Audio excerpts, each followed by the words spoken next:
இறைவாக்கினர் எரேமியா நூல் அதிகாரம் 30. விடுதலை பற்றிய வாக்குறுதி. ஆண்டவரின் வாக்கு எரேமியாவுக்கு மீண்டும் அருளப்பட்டது. இஸ்ரவேலின் கடவுளாகிய ஆண்டவர் இவ்வாறு கூறுகிறார்: நான் உனக்கு சொல்லியிருக்கும் சொற்களை எல்லாம் ஒரு நூலில் எழுதிவை. ஏனெனில் நாள்கள் வருகின்றன என்கிறார் ஆண்டவர். அப்பொழுது என்னுடைய மக்களான இஸ்ரவேலையும் யூதாவையும் அவர்களது அடிமைத்தனத்தினின்று அழைத்து வருவேன். அவர்களுடைய மூதாதையருக்கு நான் கொடுத்திருந்த நாட்டுக்கு அவர்களை திரும்பி வரச் செய்வேன். அவர்களும் அதை உடைமையாக்கிக் கொள்வார்கள் என்கிறார் ஆண்டவர். இஸ்ரவேலையும் யூதாவையும் குறித்து ஆண்டவர் உரைத்த வாக்கு இதுவே. ஆண்டவர் கூறுகின்றார்: திடுக்கிடச் செய்யும் அச்சத்தின் ஒளியை நாம் கேட்டோம். அது திகிலின் ஒளி, சமாதானத்தின் ஒளியன்று. ஆண்மகன் எவனாகிலும் பிள்ளை பெற்றதுண்டா என கேட்டு பாருங்கள். அப்படி இருக்க ஒவ்வொரு ஆணும் பேறுகால பெண்ணைப் போல் தன் இடுப்பில் கை வைத்து கொண்டிருப்பதை நான் ஏன் காண்கிறேன்? எல்லா முகங்களும் வெளிரி போய்விட்டதேன். அந்தோ அந்த நாள் பெரிய நாள், மற்றெந்த நாளும் அதை போன்றதில்லை. யாக்கோப்புக்கு அது வேதனையின் காலம், ஆனால் அதனின்று அவன் மீட்கப் பெறுவான்.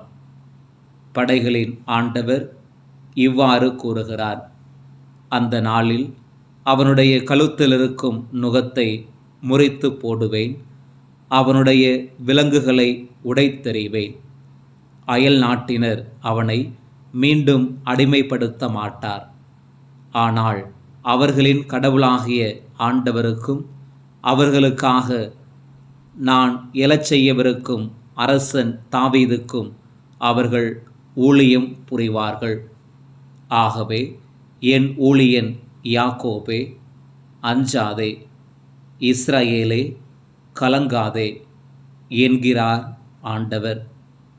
ஏனெனில் தொலை நாட்டினின்று உன்னை நான் மீட்பேன். அடிமைப்படுத்தியுள்ள நாட்டினின்று உன் வழிமரபினரை விடுவிப்பேன். யாக்கோப்பு திரும்பி வந்து அமைதியிலும் பாதுகாப்பிலும் வாழ்வான்.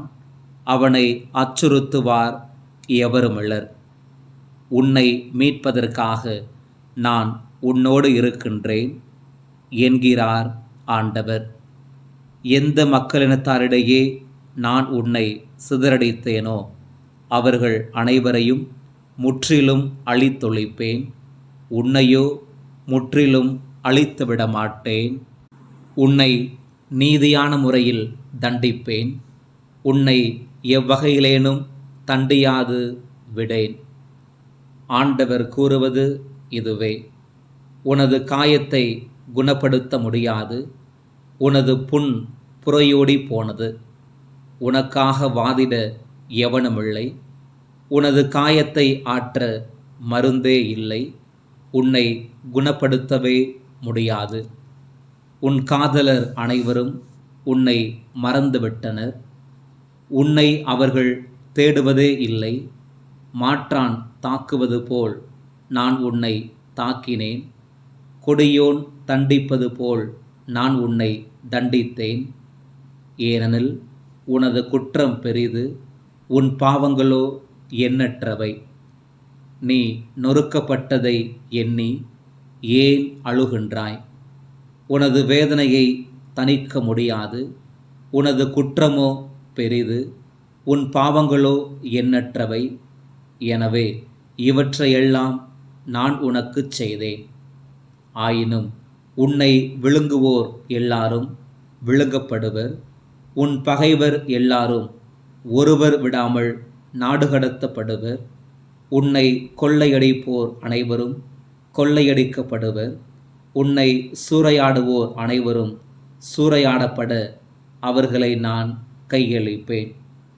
நான் உனக்கு நலம் அளிப்பேன், உன்னுடைய காயங்களை ஆற்றுவேன் என்கிறார் ஆண்டவர். ஏனெனில் தள்ளப்பட்டவள் என்று உன்னை அழைத்தார்கள். இந்த சீயோனை பற்றி கவலைப்படுவார் யாருமில்லர் என்று சொன்னார்கள். ஆண்டவர் இவ்வாறு கூறுகின்றார்: அடிமைத்தனத்து நின்று நான் யாக்கோபின் கூடாரங்களை திரும்ப கொணர்வேன். அவனுடைய உறைவிடங்கள் மீது நான் இரக்கம் காட்டுவேன். அவற்றின் இடிபாடுகள் மேலேயே நகர் மீண்டும் கட்டியெழுப்பப்படும். அரண்மனையும் அதற்குரிய இடத்திலேயே அமைக்கப்படும். அவர்களிடமிருந்து நன்றி பாக்கள் எழும்பி வரும். மகிழ்ச்சியுறுவோரின் ஆரவாரம் கேட்கும். அவர்களை நான் பல்கி பெருகச் செய்வேன். அவர்கள் எண்ணிக்கையில் குறைய மாட்டார்கள். நான் அவர்களை பெருமைப்படுத்துவேன். இனி அவர்கள் சிறுமையுற மாட்டார்கள். அவர்களுடைய பிள்ளைகள் முன்பு போல் இருப்பார்கள். அவர்களது கூட்டமைப்பு என் திருமுன் நிலைநாட்டப்படும். அவர்களை ஒடுக்குவோர் அனைவரையும் நான் தண்டிப்பேன். அவர்களின் தலைவன் அவர்களுள் ஒருவனாகவே இருப்பான். அவர்களை ஆள்பவன் அவர்களின் நடுவே நின்றே தோன்றுவான். அவன் என்னை நெருங்கி வரச் செய்வேன். அவனும் என்னை அணுகி வருவான். ஏனெனில் என்னை அணுகி வர வேறு யாருக்கு துணிவு உண்டு என்கிறார் ஆண்டவர். நீங்கள் என் மக்களாய் இருப்பீர்கள், நான் உங்கள் கடவுளாய் இருப்பேன். இதோ ஆண்டவரின் புயல், அவரது சினம் சூறாவளி போல் சுழன்றெழும். அது தீயோரின் தலையை தாக்கி சுழன்றடிக்கும். தன் மனதில் கொண்டுள்ள திட்டங்கள் அனைத்தையும் ஆண்டவர் செயல்படுத்தி நிறைவேற்றும் வரை அவரது வெஞ்சினம் தணியாது. வரவிருக்கும் நாள்களில் அதை நீங்கள் உணர்வீர்கள். இறைவாக்கினர் எரேமியா நூல் அதிகாரம் 31.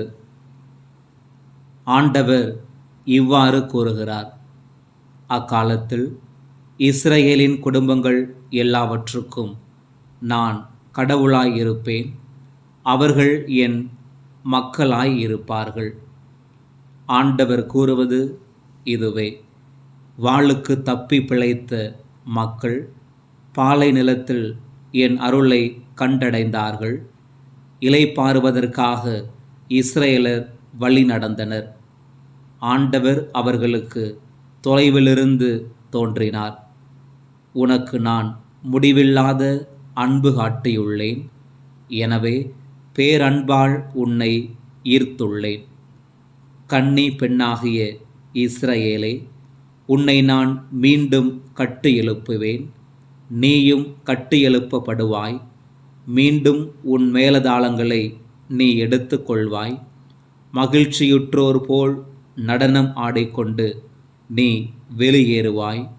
சமாரியாவின் மலைகள் மேல் திராட்சை தோட்டங்களை நீ மீண்டும் அமைப்பாய். தோட்டக்காரர் பயிரிட்டு விளைச்சலை உண்டு மகிழ்வர்.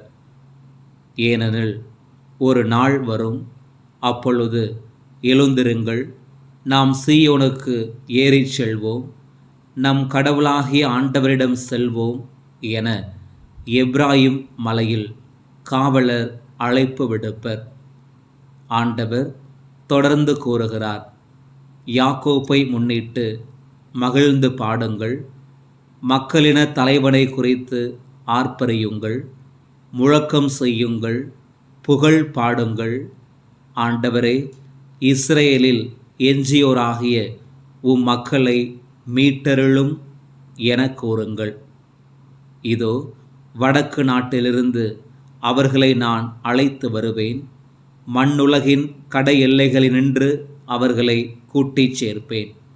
அவர்களுள் பார்வையற்றோரும் கால் ஊனமுற்றோரும் கருவுற்றோரும் பேறுகால பெண்டீரும் அடங்குவர். பெருங்கூட்டமாய் அவர்கள் இங்கு திரும்பி வருவார்கள். அழுகையோடு அவர்கள் திரும்பி வருவார்கள். ஆறுதலளித்து அவர்களை நான் அழைத்து வருவேன். நீரோடைகள் ஓரமாக அவர்களை நான் நடத்திச் செல்வேன். இடறி விழாதவாறு சீரான வழியில் அவர்கள் நடக்கச் செய்வேன். ஏனெனில் நான் இஸ்ரவேலின் தந்தை, எப்பிராயீமோ என் தலைப்பிள்ளை. மக்களினத்தாரே, ஆண்டவரின் வாக்கை கேளுங்கள். தொலைவிலுள்ள தீவுகளில் அதை அறிவியுங்கள். இஸ்ரவேலை சிதறடித்தவரே அதை கூட்டிச் சேர்ப்பார்.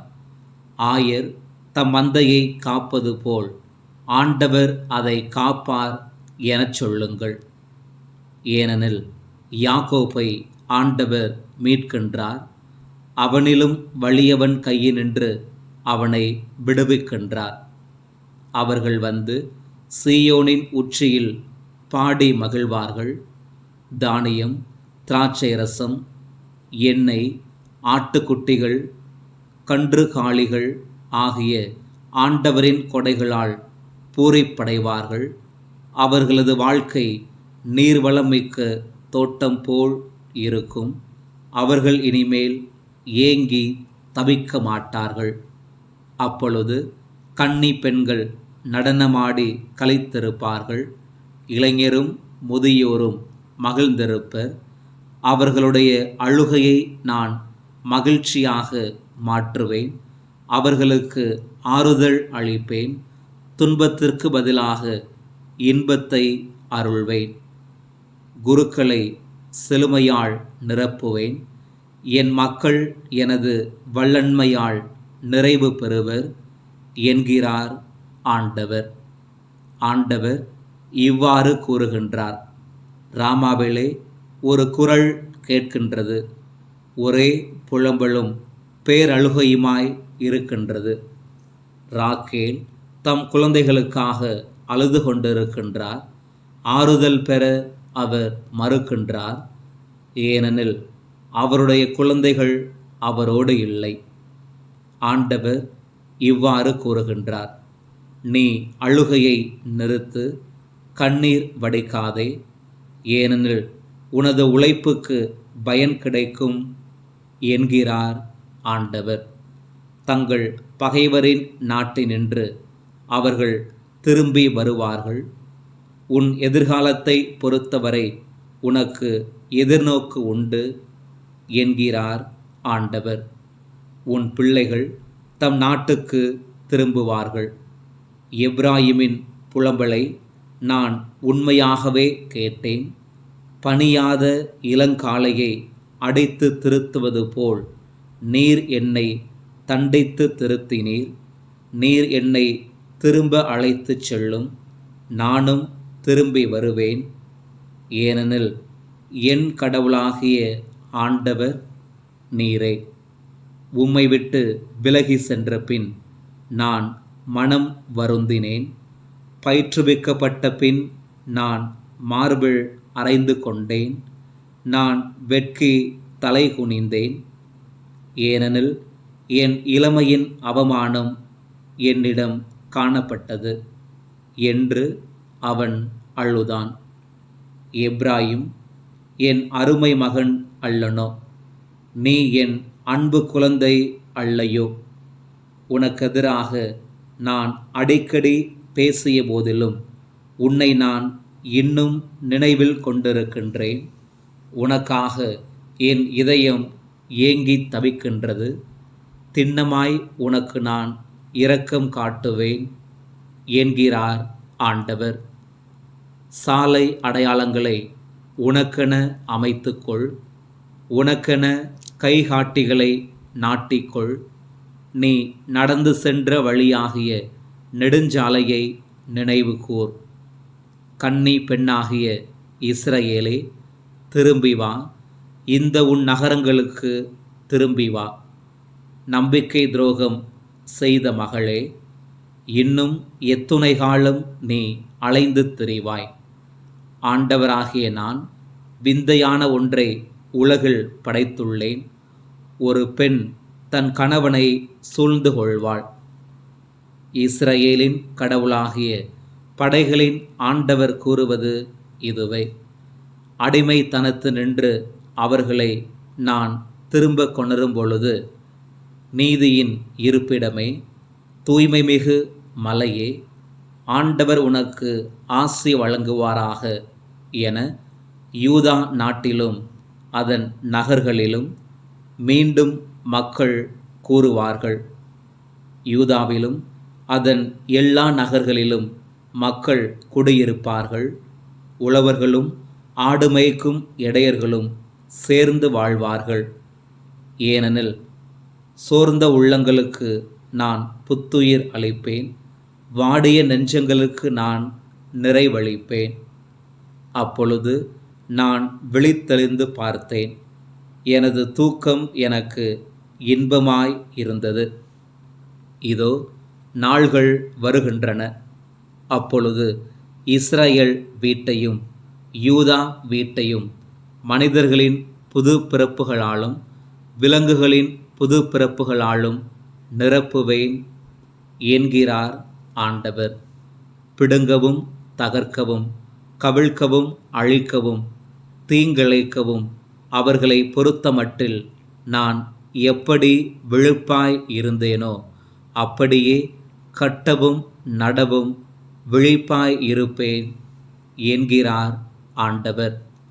அக்காலத்தில் அவர்கள் புளித்த திராட்சை பழங்களை பெற்றோர் தின்றனர், பிள்ளைகளின் பல் கூசிற்றாம் என சொல்ல மாட்டார்கள். ஆனால் எல்லாரும் தத்தம் தீச்செயலின் பொருட்டே சாவர். புளித்த திராட்சை பழத்தை தின்பவனுக்குதான் பல் கூசும். புதிய உடன்படிக்கை.